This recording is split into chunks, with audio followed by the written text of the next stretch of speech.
Welcome to NTD News Today. I'm Chris Beers. Here are today's top stories.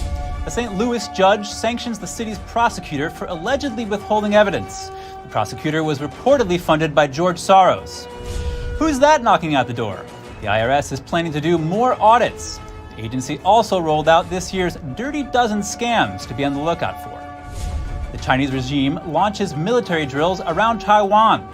The exercises include live fire drills and fighter jets deployed over 3 days. Find out how U.S. lawmakers and Taiwan's forces are responding.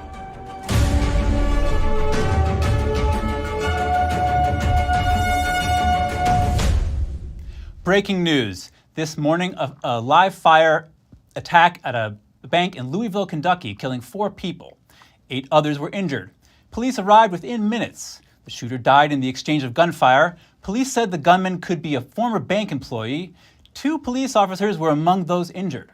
One of them is in critical condition. Identities of the other victims are currently not public. A St. Louis judge has sanctioned the local prosecutor. The judge says the prosecutor, who reportedly received money from George Soros, didn't handle a criminal case properly. St. Louis Judge Teresa Counts-Burke sanctioned Circuit Attorney Kim Gardner's office. That's for allegedly withholding evidence in a double murder case. A man was held without bond since January after he was charged with 2 counts of second-degree murder. Those charges were recently reduced to involuntary and voluntary manslaughter, and the suspect was released on bond while his April trial was postponed until June. The man's lawyers accused Gardner's office of not turning over evidence, including a 911 call recording and DNA evidence. Judge Burke ruled in favor of the suspect's lawyers, writing, "There has been a lack of diligence on the part of the state in following up and providing discovery to the defendant in a timely fashion." Under Burke's order, the man will have to remain on GPS monitoring. She also ordered the circuit attorney's office to hand over the remaining evidence. Gardner said in a statement that her office is working with police to bring justice on behalf of the people of the city of St. Louis, victims, and their families. The St. Louis Police Officers Association accused Gardner of misconduct, writing, "These repeated problems are due to the incompetence of the circuit attorney's office." This comes just days after Gardner, a Democrat, said she will run for re-election in 2024. According to the Missouri Times, Gardner received campaign funding from the George Soros' Safety and Justice Committee, and she reportedly worked with the Vera Institute of Justice, which received $11 million from a Soros Foundation. The IRS intends to ramp up enforcement. That includes criminal investigation for certain assets. Meanwhile, the agency has also released its tax scam Dirty Dozen. NTD's Daniel Monahan has more.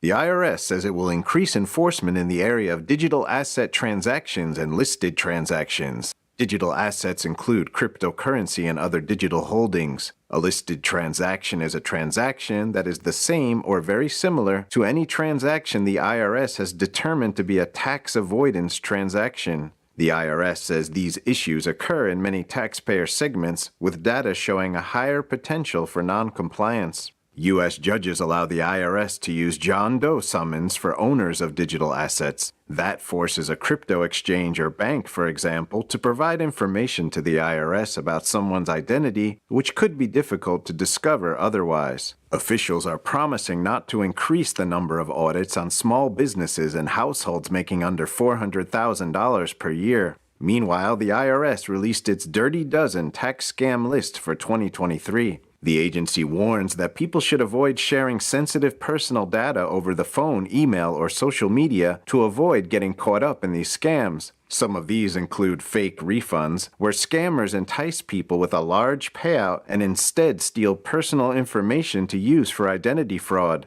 Another is phishing, where scammers pretend to be real organizations like a bank or the IRS. Fake charities are another scam. Fraudsters take advantage of natural disasters and other crises. People must also be aware of social media refunds. This is where scammers promote little-known tax documents like Form 8944 to lure taxpayers with additional refunds. The forms are real, but many people are not eligible for these refunds and end up making an inaccurate filing or losing personal information. Another dishonest attempt to get your money is called offers in compromise. Those are used by people who cannot pay to settle their tax debts. Fraudsters take advantage and offer misleading solutions to people who do not actually meet the criteria. The IRS says these scams happen throughout the year and not just during the tax season.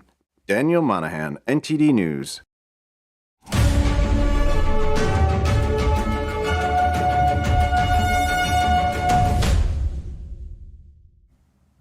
Environmental, social, and governance investing. What's the real impact of it? I spoke to Epoch Times financial reporter Kevin Stockland to hear his perspective. He's also a former Wall Street banker and expert on ESG, the subject of his latest documentary.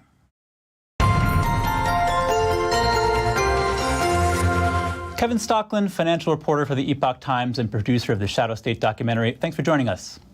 Thank you for having me on. I want to ask you about how ESG could have contributed to SVB's collapse. But first, let's give our audience some background. In layman's terms, what is ESG? ESG it's both an ideology and an industry. So as an ideology, it's an umbrella term. It includes everything from climate change to racial equity. They throw in things like gun control and abortion rights as well. But it's also an industry. It has tens of trillions of dollars supporting it, which is our money, our retirement money, our investment savings, and things like that investment managers use to take their position as shareholders and arm twist corporations into going along with this ideology. In a nutshell, it's a way of diverting corporate management away from their core responsibilities of serving shareholders and in the direction of pursuing a political agenda. Now, SVB received high marks from ESG ranking authorities. Do you think its pursuit to align with ESG values played a part in its collapse? And if so, why? They did. They received top marks in ESG governance from rating agencies like Morningstar and S&P. They're some of the top ESG raters. And they received these marks because they are pursuing things like diversity, DEI training, quotas and hiring and things like this. The problem when it comes to managing a bank is that things like people's skin color and their gender have very little to do with their ability to manage risk. And we saw the effects of that with the collapse of SVB. Okay, so I'd like to dig into that a little more. How do ESG principles impact the financial health of the companies that follow them? So you can, for example, taking a look at their 10K reports, which are public filings with the SEC. So SVB was obviously heading into huge trouble. They had amassed a very large portfolio of fixed rate securities that were underwater because interest rates were going up. They had a huge mismatch between their assets and their liabilities. And so they were very exposed to depositors wanting their money back. However, if you look at their filings, they spent 3 full paragraphs going into their risks of climate change, how that would impact the bank if temperatures went up. They had a DEI executive. They did not have a risk management executive on the bank's board between April and January. So clearly they were their priorities were focused on other things rather than managing the bank. And they also were getting this direction from the San Francisco Fed, which manages them. So that Fed branch was also prioritizing climate change and racial equity. And one of the CEO of SVB actually sat on the board of the Fed. So it's obvious that they were focused on DEI issues versus basic management bank issues. In an Epoch Times article, you wrote that bank failures such as SVB highlight the risk of using ESG in Americans' pension funds. Could you explain that for us? So one of the big fights that's going on right now is between Congress and the Biden administration. The Biden administration would like pension funds to be able to invest our retirement money according to these ESG criteria.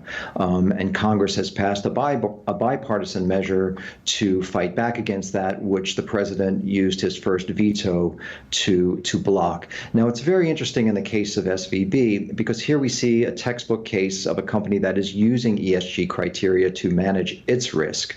And we saw the effects of that. And, you know, the great irony of this is that their clients were a lot of tech companies that typically support these sort of progressive ESG criteria. However, when they saw that they were about to lose their money in SVB's collapse, they were the first to rush for the exits. Now, the problem is that even though the Biden administration stepped in and made all of these depositors whole and guaranteed all of their deposits, when we invest our pension money, we're equity investors. And so we are the ones who are going to get wiped out when these companies go south. There's no guarantee for equity investors or pensioners when ESG impacts the returns of their investments. Kevin Stockland, thank you so much for your time today. Thanks for having me on. Sky News Australia has bid TikTok farewell. It will stop publishing on the app to protect its reporters and audiences from security risks. The conservative news channel called TikTok a spy network masquerading as a social media platform. It says the risks of being on TikTok are far too great for any serious news publisher to ignore. It also says the gains are negligible at best. The media agency is one of the first major outlets in Australia to publicly boycott TikTok. Sky News also says TikTok is the only developed social media platform that doesn't have a real commercial use strategy for content creators.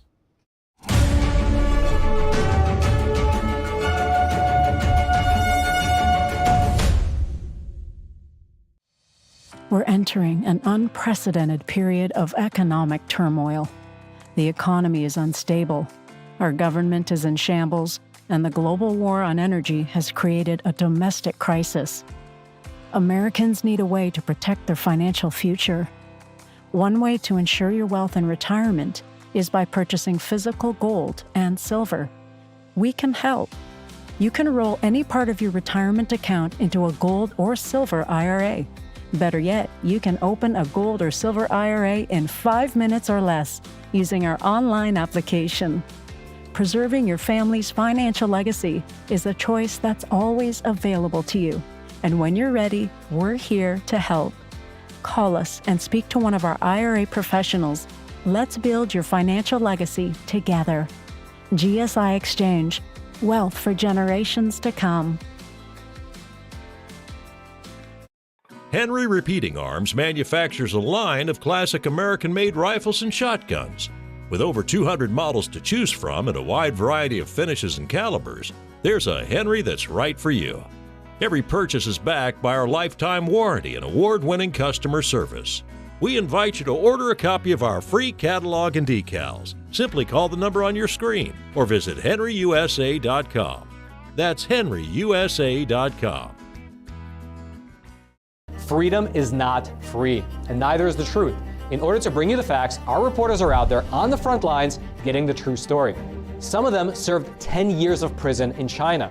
We've been censored on social media. Our Hong Kong printing offices were set on fire, and we've been repeatedly attacked by the Chinese Communist Party. But no matter what, we believe that you deserve the truth, and so we'll continue to bring the truth to light. Head on over to getepic.com and try honest journalism that is based in truth and tradition. We'd love to have you on board.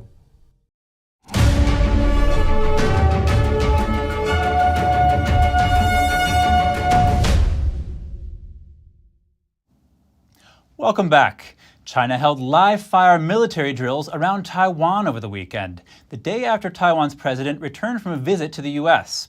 Taiwan's armed forces respond by launching military drills of their own. NTD's Jeremy Sandberg has more on the drills and the reaction from U.S. lawmakers. The Chinese regime surrounded Taiwan with warships and dozens of fighter jets on Saturday. Live-fire training drills were held. The Chinese Communist Party, or CCP, says the three-day exercises are combat readiness patrols. The simulated naval blockade is in retaliation to meetings between U.S. lawmakers and the president of the self-ruled island last week. The CCP calls the meetings a provocation and promised resolute actions and countermeasures in response. Taiwan's defense ministry says it detected 8 warships and 71 planes near the island on Saturday. 45 planes were reported flying across the middle line of the strait that separates Taiwan from mainland China. Taiwan's Army, Navy, and Air Force launched their own drills in response. Representative Mike Gallagher, chairman of the House Select Committee on China, attended the meeting with Taiwan's president. He said Saturday the U.S. needs to take the threat to Taiwan seriously. The Chinese regime claims Taiwan is part of its territory, despite never having ruled the island. It's vowed to take control of the self-governed island by force if necessary. Gallagher says Congress should step up its military commitments to Taiwan and that the U.S. should quickly send weapon systems for its defense. Representative Mike McCall, chairman of the House Foreign Affairs Committee, says it's possible the CCP could take Taiwan over without a shot fired. McCall says the CCP will try to influence Taiwan's next presidential election in January. The CCP has scheduled more live-fire drills around the island on 5 dates over the next 2 weeks. Jeremy Sandberg, NTD News. A morale boost in Taiwan. Taiwanese people are rushing to buy a patch showing Winnie the Pooh getting beat up by a native Formosan black bear. Many in Taiwan's Air Force are wearing the patch for its political significance. NTD's Colin Fredrickson has more. Winnie the Pooh symbolizes communist China in the depiction on the patch. The image of the cartoon bear is banned in China because it has been used to poke fun at the appearance of Chinese leader Xi Jinping. The Formosan black bear is an endangered bear species native to Taiwan. Formosa is a former name for Taiwan. The idea behind the creation of this badge was to use Taiwan's Formosan black bear as a symbol to make an encouraging badge for our national armed forces. Since they surrounded Taiwan in August of last year, the Chinese Communist Party's military has been incessantly creating problems for our military and our national security. This is why I wanted to create this badge, to cheer on our troops. Alex Xu designed the patch and has sold it at his shop since last year, but he saw a spike in orders after Taiwan's military news agency published a photo of the patch on the arm of a pilot. We have placed more orders for the badges because after the media reported on them yesterday, some orders have been coming in. But currently our stockpile is not enough, so we have put in more orders to the factory that makes the badges. Taiwan's Air Force said it does not particularly encourage its members to wear the patch, but it will maintain an open attitude to anything that raises morale. Colin Fredrickson, NTD News. Senator Lindsey Graham says he'd be open to sending U.S. troops to Taiwan. The South Carolina senator says it's in America's national security interest. Here's Graham on Fox News. I think they're setting the stage possibly for a blockade of Taiwan, that the Communist Chinese Party is going to test us dramatically this year and next year before the election. Graham said if China tries to block Taiwan, the West should cut off China's supply of oil from the Mideast. Graham also called for the U.S. to aggressively train Taiwanese forces so they can, quote, fight like Ukrainians. He called for sending F-16 jets to the island as well. Graham cited Taiwan's role in producing microchips. He says there's a risk of the CCP gaining a monopoly on the digital economy. Taiwan makes more than 60% of the world's semiconductors and more than 90% of the most advanced versions.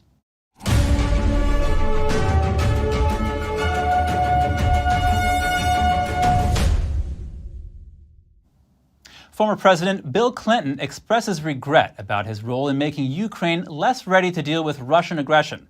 He made the comments during an interview with Irish channel RTE.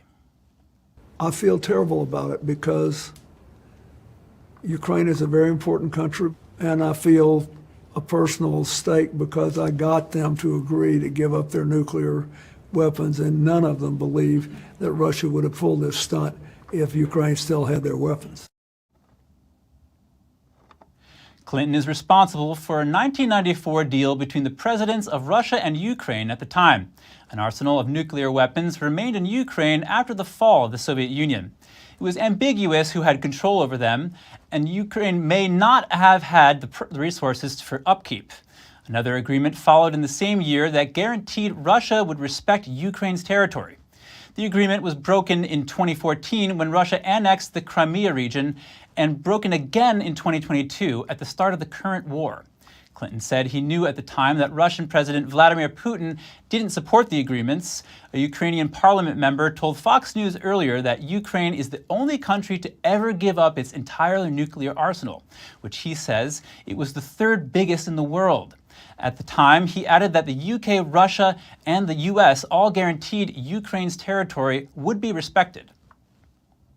Ukraine is now training 8 new brigades totaling 40,000 soldiers. That's for a counteroffensive planned against Russian troops. Their success may determine the fate of the war. We want to warn you, some viewers may find the following images disturbing. Here's the story. More than a year into Russia's full-scale invasion, Alex, a translator with no military experience, is training to ambush enemy forces in one of Ukraine's newest military units in a secret location.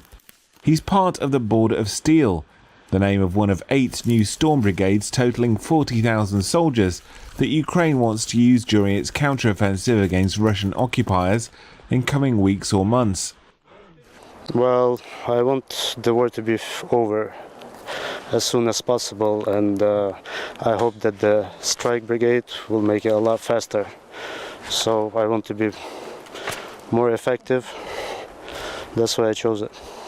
Alex declined to give his surname for security reasons. The units have benefited from an aggressive recruiting campaign on social media and billboards with the aim of attracting highly motivated volunteers. The drive comes as Kyiv may face growing challenges recruiting new troops. Its forces have been weathering a Russian onslaught for months in towns like Bakhmut in the east, where thousands of soldiers have died. Kyiv does not disclose its military losses. The new brigades are not part of the army. They're drafted by the Interior Ministry and will fight alongside regular army units bolstered by new Western battle tanks and thousands of fresh troops trained by allied armies outside Ukraine. We have a large mobilization potential and a huge human and patriotic potential in our country. This includes women too. Border of Steel is commanded by Valery Paditel, who led Ukraine's border guard forces in the defense of now occupied Mariupol, where he was captured and later freed in a prisoner swap. We will keep training. We will train all the time while the brigade is being formed and while we are waiting for battle orders. We will be deployed when required, when the military leadership decides, when we will be told that our time has come, that we need to perform tasks given to us. A great deal is riding on the counteroffensive for Ukraine.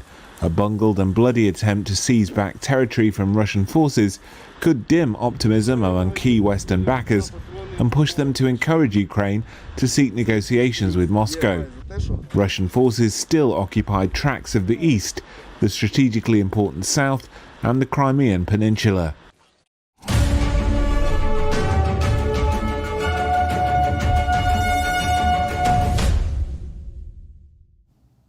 A new furry friend is becoming an increasingly popular house pet in the UK. They can weigh up to 30 pounds and they're definitely cuddly. NTD's Andrew Thomas has more. This is Jackson. He's a continental giant rabbit, and he's a big boy. I mean, he's almost 11 kilos, and most people's dogs don't come up to that. You know, a small spaniel will be 11 and a half, 12 kilos. And he's solid. I mean, when you pet him like a dog. Continental giant rabbits are so big because they were originally bred for their meat. Aside from their size, the continental giant also sheds. They're a lot more work than you would imagine. I had no idea how much coat they would shed, even when they're supposed to shed twice a year. And when he sheds, you could make a duvet cover. It would fill. Lee Skip is one of the UK's most successful continental giant breeders. She started 12 years ago.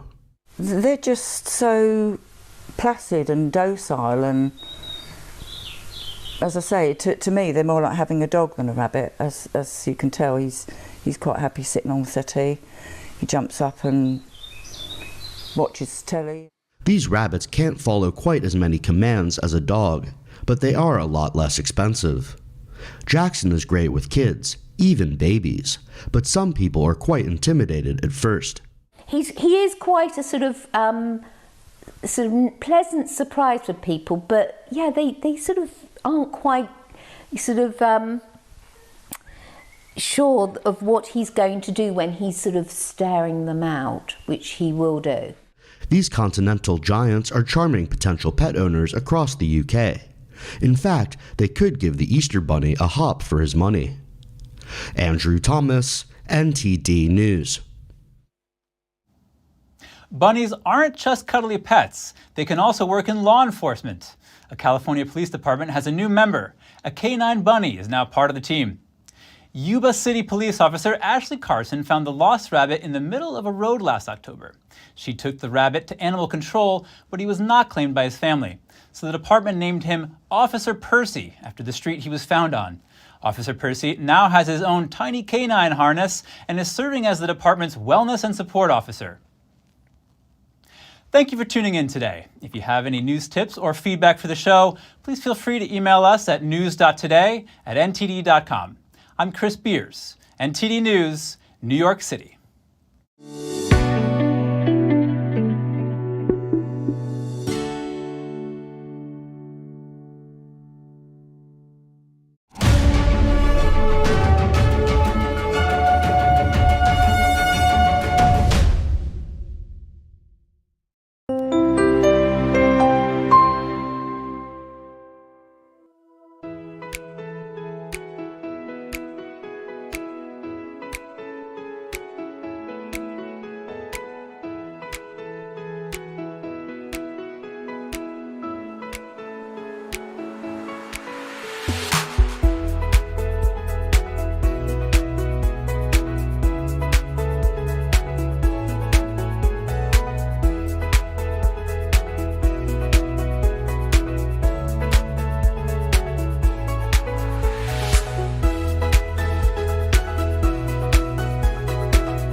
Thanks for watching us on YouTube. Did you know YouTube only keeps selected videos on its platform? So if you want to make sure you get the full picture, just subscribe to our newsletter. Go to newsletter.ntd.com and sign up. It's free.